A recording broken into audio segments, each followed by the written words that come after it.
Друзья, я вас приветствую, на связи Ксения Давиденко, и в этом видео мы с вами поговорим про духовное развитие. Что это вообще такое, какие это результаты в жизни дает. Потому что мне зачастую задают вопрос, то есть как я пришла к духовному развитию, что я для этого делаю. Поэтому сегодня я с вами поделюсь историей, которая привела, собственно, меня на путь духовного развития, то есть как я к этому пришла. Мне попалась книга Джозеф Мерфи «Чудодейственная сила получения всех богатств». Я не помню, как она попала ко мне, но это был аудиоформат, абсолютно мне не свойственный, я люблю больше читать, но меня зацепило название, и я решила ее изучать. Каждый день по 30 минут я ее слушала, и меня поразило то отношение и вот то, то чувство, с каким автор описывал свое отношение к Богу, к молитве и все, что с этим связано. Для тех, кто не знает, Джозеф Мерфи это был не просто писатель, это был церковный служитель, который посвятил практически всю свою жизнь этому, и в воскресенье у него присутствовало до 1500 человек на его лекциях.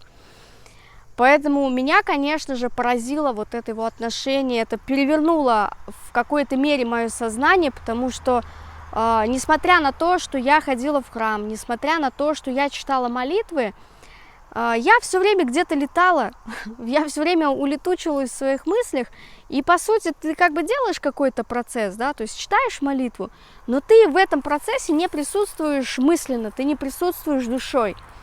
Поэтому внутри меня был такой запрос, да, то есть как в этом разобраться, как в это погрузиться, есть ли Бог, как Он с нами общается, то есть как духовно правильно развиваться. То есть у меня такой запрос был. И вот на этот запрос пришла эта книга. И то есть она меня реально поразила вот своим содержанием. Но при всем при том, он еще практиковал научные молитвы. То есть он сам собственноручно писал для людей молитвы в зависимости от их ситуации, от их проблемы. Молитв было очень много, и я решила их записать. То есть это был аудиоформат, и каждый раз записывала все под диктовку. Но когда я начинала читать эти молитвы, внутри меня все время сидело какое-то сомнение. То есть у меня был вопрос, надо ли их читать. То есть по ощущению у меня было какое-то вот оно искусственное, не настоящее, не имеющее той силы, которой все-таки имеет церковная молитва. И вот каждый раз, как только я садилась, как только я их читала, вот меня внутри вот было такое некое сопротивление. Поэтому я попросила высшие силы все-таки дать мне ответ, стоит ли читать эти научные молитвы, стоит ли этого придерживаться, погружаться туда, либо все-таки идти в ту сторону, в которой я шла. И в одно из воскресений мы поехали с семьей в храм, все как обычно, я зашла, стала недалеко у входа, погрузилась в свои мысли, как всегда, летаю, никого не слышу. А на другом конце храма стояла женщина, и она читала книгу на старославянском.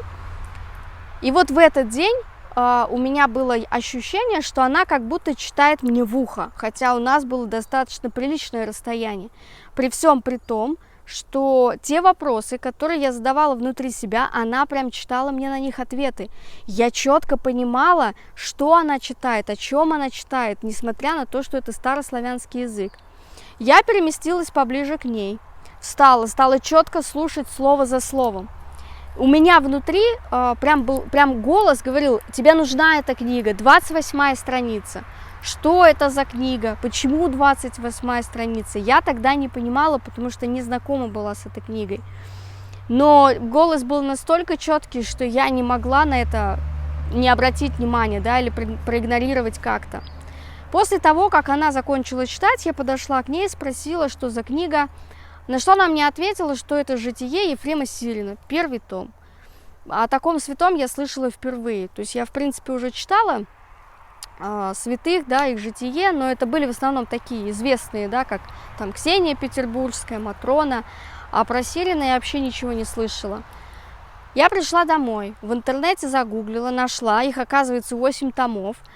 Я нашла эту 28-ю страницу, и несмотря на то, что там старославянский язык, я четко поняла смысл написанного. И смысл написанного был следующим, что те, кто являются ложными молитвенниками, используют вот эти ложные молитвы, караются наказанием, преодолевают огромное количество трудностей, и что для того, чтобы реально, да, измениться и встать на путь истины, нужно усилить истинно церковную молитву. Это вот прям смысл 28 страницы. Можете загуглить, найти, почитать, то есть как бы поймете, что как бы почти слово в слово. Вот, и то есть я просила ответ, вот он пришел достаточно четко, да, черно по белому, то есть через храм, да, через эту службу я получила эту книгу, в которой был ответ. Не поверить, конечно же, в это уже сложно, да, то есть вот он четкий ответ. И тогда я уже для себя решила, что я не буду, да, идти по пути научных молитв, я буду продолжать также усиливать церковную молитву, то есть стараться погружаться в них, участвовать, да, процессом как бы духовно, для того, чтобы все больше и больше наполняться молитвой. Потому что если смотреть, потому что дальше-то я стала это изучать, и я теперь четко понимаю, в чем разница. Научная молитва, она, безусловно, несет позитивный посыл, но она не обладает такой энергией, такой мощной энергией, которой обладает церковная молитва. У церковной молитвы мощный, благостный поток, которым человек наполняется. За счет этого происходит изменение внутри себя, потому что любая проблема, которая происходит с нами, она идет изнутри, мы сами ее создаем своими мыслями, своим мышлением, своим поведением, своими желаниями. И для того, чтобы изменить проблему, либо изменить какую-то ситуацию, мы должны измениться внутренне. Соответственно, нам нужно поменять свое наполнение. А это может сделать только церковная молитва. Научная молитва, она хороша для настроя, для того, чтобы как бы, да, себе создать такой позитивный настрой на решение проблемы, но этой энергией она, к сожалению, не обладает. Не зря у меня были эти сомнения, нужно всегда прислушиваться к себе, нужно всегда прислушиваться к своему телу, к своему внутреннему состоянию, когда вы что-то делаете.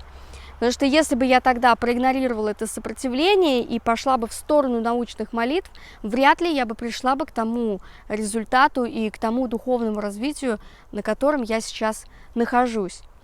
И, кстати, этот случай мне показал, что я могу с легкостью трактовать Священное Писание, несмотря на то, что это написано на тех языках, которые мне не очень-то известны, да, то есть я их не изучала, но я могу четко трактовать смысл написанного. Если у вас появились какие-то вопросы, вы можете написать в комментариях прямо сейчас. Я читаю все ваши комментарии и с удовольствием отвечу на них. Поделитесь этим видео со своими друзьями, со своими близкими, родными. Пусть у каждого будет возможность начать духовно развиваться прямо сейчас, прямо сегодня, не откладывая это на потом. Для тех, кому это видео было полезным, поставьте лайк, подписывайтесь на канал и увидимся с вами в следующих видео. Пока!